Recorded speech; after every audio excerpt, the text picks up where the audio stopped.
Hello students, मैं चंद्रमोहन सिंह और आप देख रहे हैं मेरा YouTube channel CM spec classes. आज हम बात करेंगे ईथर पर। बहुत इंपॉर्टेंट रिएक्शन है ईथर की भी और बहुत अच्छा टॉपिक भी है, ठीक है। तो आज हम बात करने वाले हैं ईथर पर। जैसे कि आप देख रहे हैं ईथर, मैंने इसकी जो पहली वीडियो उसमें बनाई थी, आपको आप यूट्यूब पे मेरे जाके देख लेंगे। तो उसमें क्या है, इसकी मेथड ऑफ प्रिपरेशन के बारे में बताया था।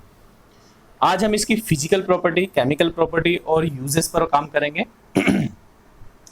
और मैं यही आशा करूंगा सभी स्टूडेंट से कि आपको अच्छे से समझ में आएगा। तो आप मेरे बोर्ड की ओर देखते रहेंगे। ईथर का मतलब होता है single bond O single bond. इसका मतलब ROR। ओके, मतलब जब किसी दो एल्किल ग्रुप से, मैं एक बार और रिवाइज करा रहा हूं, जब दो एल्किल ग्रुप के साथ एक ऑक्सीजन, डाइवैलेंट ऑक्सीजन जुड़ा होता है तो उसको ही क्या कहते हैं, ईथर कहते हैं। When divalent oxygen is condensed with two alkyl groups, then ether is obtained. Okay? ये हमने जो है पढ़ना है। तो पिछली वीडियो में हमने पढ़ा था कि इसको कैसे बनाया जाता है, इसको कैसे तैयार किया जाता है। आज हम बात करेंगे इसकी केमिकल प्रॉपर्टी और फिजिकल प्रॉपर्टी पर। तो आओ सबसे पहले बात कर लेते हैं इसकी फिजिकल प्रॉपर्टीज पर, ठीक है। तो ईथर में हम लोग पढ़ेंगे सबसे पहले इसकी फिजिकल प्रॉपर्टी। एक बात और आपको बता दूं बच्चों, ईथर में हम लोग जो पढ़ रहे थे वो C2H5O सिंगल बॉन्ड C2H5 मतलब डाई एथाइल ईथर, ये हमारे पास था। ईथर में हमारे पास जो एग्जाम्पल था डाई एथाइल ईथर था। और इसकी हमने क्या पढ़नी है, फिजिकल प्रॉपर्टीज, ठीक है। अपनी कॉपी निकाल लेंगे, मतलब नोटबुक अपनी निकाल लेंगे, बहुत अच्छे से लिखेंगे, उसमें बहुत इंपॉर्टेंट चीजें लिख बताऊंगा और बहुत आसान तरीके से मैं आपको समझाऊंगा। अगर हम इसके पहली प्रॉपर्टी की बात करूं तो मैं हिंदी इंग्लिश दोनों में बता रहा हूं। It is A colourless liquid. Okay, यह एक रंगहीन द्रव है। It is A colourless liquid. Second point की बात करूं तो सेकंड पॉइंट क्या हो जाएगा हमारा, इट इज या it's boiling point is 34.5 degree Celsius. मतलब इसका जो क्वेथनांक है, बॉइलिंग पॉइंट का मतलब होता है बच्चों क्वेथनांक, तो इसका जो क्वेथनांक है वो हमारा कितना है, 34.5 डिग्री सेल्सियस। अगर मैं इसके तीसरे पॉइंट की बात करूं तो it is low soluble in water and more soluble in organic compound।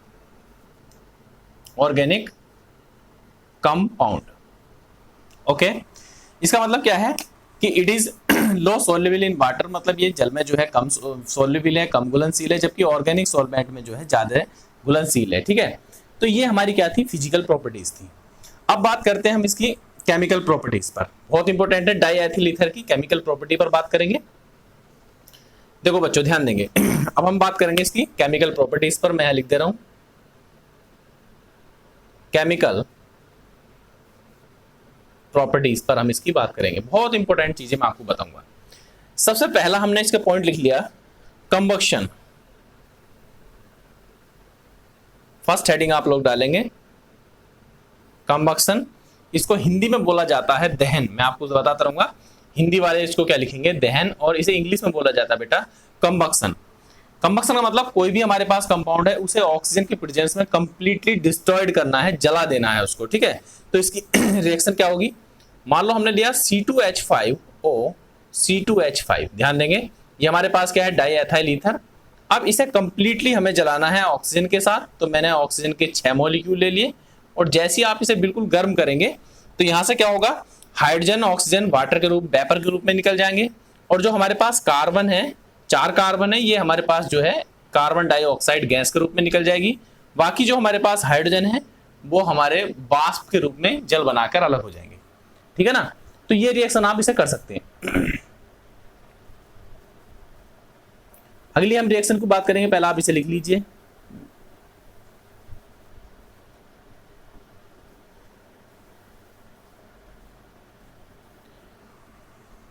Second reaction की बात करेंगे बच्चों। सेकंड रिएक्शन है हमारी डिहाइड्रेशन। डिहाइड्रेशन, थोड़ी कैमरा प्रॉब्लम हो रही होगी, लेकिन फिर भी आप मेरी बात पर ध्यान देंगे और इसमें देखते रहेंगे। कहीं कहीं जो है कैमरा जूम कर रहा होगा, उसमें थोड़ी प्रॉब्लम आ रही है, उसके लिए माफी चाहता हूं। तो हमारे पास क्या है, डिहाइड्रेशन। डिहाइड्रेशन को बोलते हैं निर्जलीकरण, है ना। अगर आप लिखना चाहे हेडिंग तो हिंदी वाले लिख रहे होंगे, तो हिंदी वाले बेटा आप लिख लेना निर्जलीकरण, इंग्लिश में से बोला जाता है डिहाइड्रेशन। देखो डिहाइड्रेशन का मतलब होता है हमें इसमें से वाटर के मॉलिक्यूल को अलग करना है, ठीक है। अब हम करते क्या है, सबसे पहले एक मॉलिक्यूल लेंगे डाइएथिल ईथर का C2H5O single bond C2H5, okay. इसकी रिएक्शन हम कराएंगे, इसको हमें सीधा गर्म करना है, और इसको हम गर्म करते हैं Al2O3 एल्यूमिना, बिल्कुल हॉट। इसे हम रेड हॉट एल्यूमिना भी कहते हैं, रक्त तप्त एल्यूमिना। तो जैसे आप रक्त तप्त एल्यूमिना के साथ इसे गर्म करते हो, तो यहां से क्या होगा, जो हमारे पास एक तो वाटर का मॉलिक्यूल अलग हो जाएगा, और बाकी हमारे पास क्या बचेगा, CH2 डबल बॉन्ड CH2, ठीक है ना। तो ये हमारे पास क्या बच जाएगा इसके 2 मॉलिक्यूल, ये एथाइन हमारे पास, या एथाइलिन हमारे पास जो है तैयार हो जाएगा। ये रिएक्शन हमारी बन जाएगी। तो यहाँ पर हम क्या करेंगे डिहाइड्रेशन में, जैसे ही हम इसे थ्योरी के रूप में अगर आपने लिखना चाहो तो इसे आप लिख सकते हैं कि when diethyl ether is heated with alumina या red hot alumina then ethylene is obtain. इसका मतलब हिंदी में कि जब डाइएथाइल ईथर को हम एल्यूमिना Al2O3 के साथ गर्म करते हैं, तो यहाँ से एथाइलिन जो है प्राप्त हो जाता है। अब हम जो है तीसरी रिएक्शन की ओर चलते हैं, ठीक है। तो अगर मैं तीसरी रिएक्शन की बात करूं तो थर्ड रिएक्शन इज ऑक्सीडेशन। इसे इंग्लिश में बोलते हैं ऑक्सीकरण। देखो बच्चों, मैं आपको बता दूं, किसी भी ईथर का ऑक्सीकरण आसान नहीं होता। मतलब किसी भी ईथर का ऑक्सीडेशन जो है इजीली नहीं करा जाता। उसके लिए हमें स्ट्रॉन्ग ऑक्सीडाइजिंग एजेंट चाहिए होते हैं, और यहाँ पर जो स्ट्रॉन्ग ऑक्सीडाइजिंग एजेंट है वो हम लेंगे K2Cr2O7 एंड H2SO4। इसकी प्रेजेंस में हमें रिएक्शन करानी है, ध्यान देंगे। It is a very strong oxidising agent. तो हम क्या रिएक्शन लेंगे, देखो C2H5O सिंगल बॉन्ड C2H5, ऑक्सीकरण कर रहे हैं हम इसका। जब हम इसको नेसेंट ऑक्सीजन मतलब नवजात ऑक्सीजन के साथ इसे गर्म करेंगे, किसकी प्रेजेंस में, K2Cr2O7 एंड H2SO4, याद रखेंगे, ठीक है। तो जैसे आप रिएक्शन करोगे तो यहां से एक वाटर का मॉलिक्यूल अलग हो जाएगा बनके, और हमारे पास आ जाएगा 2CH3CHO। दिस इज एसिटल्डिहाइड, ये एसिटल्डिहाइड होता है, ये बन गया एसिटल्डिहाइड, ठीक है। लेकिन रिएक्शन यहां तक नहीं रुकती, इसके आगे फिर जब आप इसे फिर दोबारा से ये ऑक्सीडाइजिंग होगा, इसका ऑक्सीकरण होगा, तो ये 2CH3COOH मतलब एक एसिटिक एसिड बना लेगा। इसका मतलब क्या है कि जब भी हम K2Cr2O7 H2SO4 की प्रेजेंस में डाइएथाइल ईथर का ऑक्सीकरण कराते हैं, तो ये जो है पहले एसिटल्डिहाइड बनाता है, लेकिन एसिटल्डिहाइड बनाने के बाद जैसे हम इसका पुनः ऑक्सीडेशन कराते हैं बच्चों, तो ये कन्वर्ट हो जाता है एसिटिक एसिड में, ठीक है। इस प्रकार से जो है हमारा ऑक्सीकरण हो गया, ठीक है। आगे बढ़ते हैं हम नेक्स्ट रिएक्शन पर।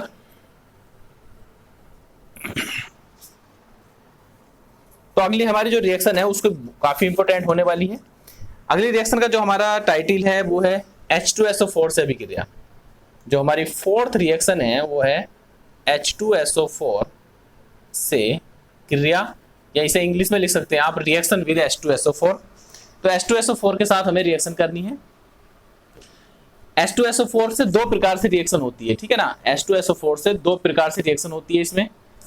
जैसे मान लो हमारे पास एक रिएक्शन होगी डाइल्यूट H2SO4 के साथ, एक रिएक्शन होगी कंसंट्रेट H2SO4 के साथ। तो दोनों रिएक्शनों को हम करने से पहले हमें जो ध्यान रखना पड़ता है कि डाइल्यूट H2SO4 के साथ रिएक्शन कैसे करेंगे और कंसंट्रेट H2SO4 के साथ रिएक्शन कैसे करेंगे। तो इसमें जो है फर्स्ट पोजीशन हमारी क्या होगी, डाइल्यूट मतलब तनु H2SO4 के साथ रिएक्शन करानी है, ठीक है। देखो जैसे हम डाइल्यूट के साथ कराते हैं तो क्या होता है, C2H5O single bond C2H5। Dilute का मतलब इसमें वाटर का मॉलिक्यूल भी होगा, सिंपल सी बात है। जब हम किसी भी चीज को डाइल्यूट करते हैं तो सॉल्वेंट के रूप में वाटर मिला देते हैं, तो यहाँ से H2O निकालेंगे और इसमें लिख देंगे यहाँ डाइल्यूट मतलब तनु H2SO4। और रिएक्शन को जैसे आप गर्म करोगे तो यहाँ से एक बेटा H+ आयन बनेगा, एक OH माइनस बनेगा, और यहाँ से आप इस बॉन्ड को जैसे ही तोड़ोगे तो यहाँ माइनस और इस पर प्लस, ठीक है। तो ये जो प्लस वाला C2H5 है ये OH के साथ क्या बना लेगा, C2H5OH बना लेगा, ठीक है, और प्लस के ये बाकी हमारा जो है पूरा मटेरियल एक साथ चला जाएगा, तो यहाँ से क्या बन जाएगा C2H5OH, एल्कोहल तैयार हो जाएगा, ठीक है ना। तो यहाँ से रिएक्शन भी बना सकते हैं आप लोग। कभी कभी रिएक्शन ऐसा होती है कि दोनों रिएक्शनों को जब हम गर्म करते हैं इसको, तो इसके बाद हम जो हमारी सेकंड रिएक्शन होगी वो होगी कंसंट्रेट H2SO4 के साथ, ठीक है। इसे चाहे वो आप ये दोनों जो हमारे बने थे इन्हें आप ऐसे और करके भी लिख सकते हैं 2C2H5OH, मतलब एथिल अल्कोहल के 2 मॉलिक्यूल हमारे बन जाते हैं।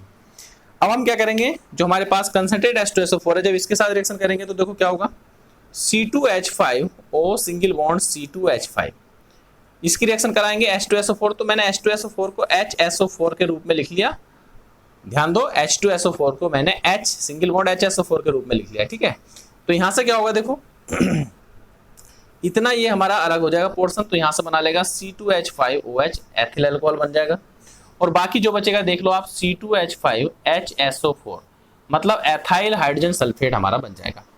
तो जैसे हम डाइल्यूट सल्फ्यूरिक एसिड से रिएक्शन कराते हैं तो हमारे पास एथिल अल्कोहल के 2 मॉलिक्यूल बनते हैं, और जब हम कंसंट्रेट H2SO4 के साथ रिएक्शन कराते हैं तो एक हमारे पास अल्कोहल बनता है और एक एथाइल हाइड्रोजन सल्फेट बनता है। तो इस प्रकार से हमारी 2 रिएक्शन तैयार हो जाएंगी। लिख लेंगे आप लोग, मेरे साथ साथ लिखेंगे बेटा। कोई भी आपको हार्ड रिएक्शन नहीं बताऊंगा, सब रिएक्शन आसान है, सभी एग्जाम में भी आती हैं, आपको कोई भी रिएक्शन हार्ड नहीं लगेगी। अब हम बात करेंगे बेटा PCl5 से रिएक्शन के साथ, है ना। अब हमारे पास जो अगली रिएक्शन आएगी, 4th रिएक्शन है, reaction with PCl5। It is a very important reaction because PCl5 is convert into PCl5 reacts with any organic compound and generally organic compound is convert into alkyl halide.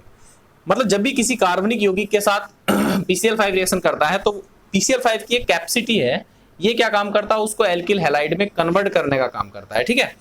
For example जैसे हमारे पास C2H5O single bond C2H5, भाई इसको मैं बार बार लूंगा die ethyl ether को, एक बार इसका नाम भी लिख दे रहे हैं, चलो डाई एथाइल ईथर इसका नाम है, ठीक है। ये अपना में एक प्रकार का सिंपल ईथर है। 2 प्रकार के ईथर होते हैं, एक होता है कॉम्प्लेक्स ईथर, एक होता है सिंपल ईथर। ये सिंपल है क्योंकि इसके दोनों ओर जो है सेम एल्किल ग्रुप है, ठीक है। अब हम इसकी रिएक्शन कराएंगे PCl5 के साथ, बहुत इंपॉर्टेंट रिएक्शन है। PCl5 सबसे पहले अपना POCl3 बना लेता है, इसको बोलते हैं फास्फोरस ऑक्सी ट्राइक्लोराइड, नाम लिख ले करो चाहे, इसको बोलते हैं फास्फोरस ऑक्सी ट्राइक्लोराइड प्लस। अब हमारे पास क्या बचेगा, ध्यान दो, एक ऑक्सीजन चला गया, अब हमारे पास 2 एल्किल ग्रुप बचे एक ही एयर के, तो दोनों हमारे पास क्या बना लेंगे 2C2H5Cl, इसको हम क्या कहेंगे, एथाइल क्लोराइड कहेंगे, ठीक है। तो बहुत इंपॉर्टेंट रिएक्शन है, इसका मतलब इसका आप समझ गए होंगे कि जब भी हम किसी ईथर की रिएक्शन PCl5 के साथ कराएंगे तो संभवतः वो हमें क्या देगा, एक एल्किल हैलाइड देगा। जो एल्किल हैलाइड मतलब यहाँ पर इन्होंने एथाइल क्लोराइड बनाया है प्रकार का एल्किल हैलाइड ही, ठीक है, RCl या RX भी आप इसे जनरल सूत्र में इसको लिख सकते हैं, ठीक है। अब हम अगली रिएक्शन की ओर बढ़ेंगे, ध्यान देंगे। अब मेरी जो 6th रिएक्शन है, 6th रिएक्शन क्या है मेरी, एसिटिल क्लोराइड के साथ रिएक्शन करानी है, ठीक है। किसके साथ रिएक्शन करानी है, reaction with acetyl chloride. Acetyl chloride का फॉर्मूला होता है CH3COCl। एसिटिल क्लोराइड के साथ हमें क्या करानी है, रिएक्शन करानी है, ध्यान देंगे। अब होगा कैसे, देखो जैसे मैंने लिखा C2H5O single bond C2H5, reaction कराएंगे CH3COCl के साथ। ध्यान देंगे रिएक्शन हो जाएगी AlCl3 की प्रेजेंस में, ड्राई जो शुष्क AlCl3 की प्रेजेंस में रिएक्शन कराएंगे। तो होगा क्या, यहां से ध्यान देंगे, एक C2H5 जो है Cl के साथ क्या बना लेगा, C2H5Cl एथाइल क्लोराइड। बाकी जो हमारे पास बचा उसे देख लो, एक तो हमारे पास बचा ये CH3CO और बाकी हमारे पास बचा ये, इसे आप लिख दोगे OC2H5। तो C2H5 को क्या बोलेंगे, एथाइल, और ये इतना जो पोर्शन है ये क्या है, एसीटेट, तो नाम हो गया इसका एथाइल एसीटेट, ठीक है ना। इसका मतलब क्या हुआ कि जब भी हम किसी डाई एथिल ईथर की रिएक्शन एसिटिल क्लोराइड के साथ कराते हैं तो वहां से ये जरूर बनता है एल्किल हैलाइड, ठीक है। इसका जनरल फॉर्मूला RX मैंने भी बताया था, R की जगह यहाँ पर C2H5 है और X की जगह क्या है, Cl है, ठीक है। अब इसके बाद हम नेक्स्ट रिएक्शन पर जाएंगे। जो हमारी नेक्स्ट रिएक्शन है बहुत इंपॉर्टेंट है, एग्जाम में कई बार आ चुकी है, व्हाट हैपेंस व्हेन जो रिएक्शन आती है उनमें भी आ चुकी है। रिएक्शन है हमारी जो 7 रिएक्शन हमारी आएगी, तो वो आएगी HI के साथ क्रिया, या इंग्लिश में आप लिख लेंगे रिएक्शन विद HI, ठीक है। HI के साथ दो प्रकार से रिएक्शन होती है। फर्स्ट जो रिएक्शन होती है इन कोल्ड, मतलब जब टेम्परेचर कम हो, अगर हल्के टेम्परेचर पर इसे रिएक्शन कराएंगे तो कैसा होगा, ध्यान देंगे। तो हमारे पास क्या होगा, C2H5 O single bond C2H5, और हम रिएक्शन कराएंगे HI के साथ, ठीक है। जब हम इसे कोल्ड स्थिति में करा रहे हैं रिएक्शन को, तो यहां से हमारे पास क्या आएगा, ये इतना पोर्शन जो है अलग हो जाएगा और ये बना लेगा C2H5OH और प्लस के C2H5I, ठीक है। एक अल्कोहल बन जाएगा, एक एथिल क्लोराइड बन जाएगी। लेकिन अगर हमारी रिएक्शन चलेगी इन हॉट, मतलब अगर हम रिएक्शन को गर्म करके रिएक्शन कराएंगे, तो C2H5O सिंगल बॉन्ड C2H5 और यहां से हमारे पास HI आ जाएगा। अब इसमें होता क्या है, देखो ध्यान देंगे, जैसी रिएक्शन को आप इसको गर्म करके चलेंगे तो यहां से क्या होगा, एक वाटर का मॉलिक्यूल जो है अलग हो जाएगा, वेपोराइज, जैसे डिहाइड्रेशन होता है उस तरह से, ठीक है ना। और जैसे ही अलग होगा तो हमारे पास जो दो C2H5 है वो एक साथ ही जो है क्या बना लेंगे, एल्किल हैलाइड, मतलब C2H5I बना लेंगे, जिसे आप एथिल आयोडाइड भी कह सकते हैं। ध्यान देंगे दोनों रिएक्शन बहुत इंपॉर्टेंट है। HI दो तरह से रिएक्शन करता है, एक तो इन कोल्ड कंडीशन, एक इन हॉट स्थिति में। कोल्ड में केवल ये अल्कोहल और एल्किल हैलाइड बनाता है, और जबकि हॉट स्थिति में वाटर का मॉलिक्यूल निकल जाता है और क्या बन जाता है, एल्किल हैलाइड हमारा तैयार हो जाता है, ठीक है। तो ये दो रिएक्शन हमारी जो है बन गई। अब लास्ट में हम इसके यूज पढ़ लेते हैं बेटा। केमिकल प्रॉपर्टी आपने लिख ली है, अब इसके हम अगर यूज की बात करें तो यूज हमारे बहुत इंपॉर्टेंट है इसके। अगर मैं इसके फर्स्ट यूज की बात करूं तो मैं यहां लिख भी रहा हूं, it is used as a good solvent, okay. मतलब इसका हिंदी में यह है कि इसका उपयोग एक अच्छे विलायक के रूप में किया जाता है। सॉल्वेंट मतलब विलायक, एक अच्छे विलायक के रूप में किया जाता है, जिसमें आप कोई भी ऑर्गेनिक कंपाउंड या रेजिन वगैरह उसमें डिसॉल्व कर सकते हैं, ठीक है। अगर मैं सेकंड की बात करूं तो सेकंड का मतलब है it is used in solvent extraction.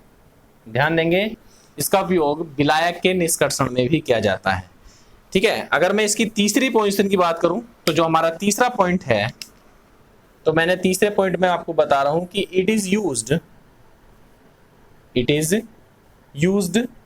As a refrigerant, okay. मतलब इसका जो है उपयोग हम क्या में करेंगे, शीतलक के रूप में भी कर सकते हैं। मतलब जहां पर हमें कोल्ड कंडीशन बनानी होती है, जैसे रेफ्रिजरेटर होता, उनमें भी जो है इसका यूज किया जा सकता है।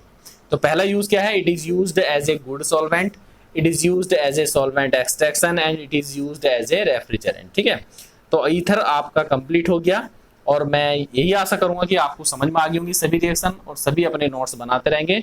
नेक्स्ट अगला टॉपिक मैं नेक्स्ट आपको प्रोवाइड करा दूंगा, और अपना घर पर ध्यान रखेंगे, अपना ध्यान रखेंगे, अपने घर वालों का ध्यान रखेंगे, एंड बी सेफ, सभी सुरक्षित रहेंगे, घर पर रहेंगे, और जो हमारे गवर्नमेंट के इंस्ट्रक्शंस हैं उनका जो है पालन करेंगे और अपना ध्यान रखेंगे। थैंक यू, धन्यवाद।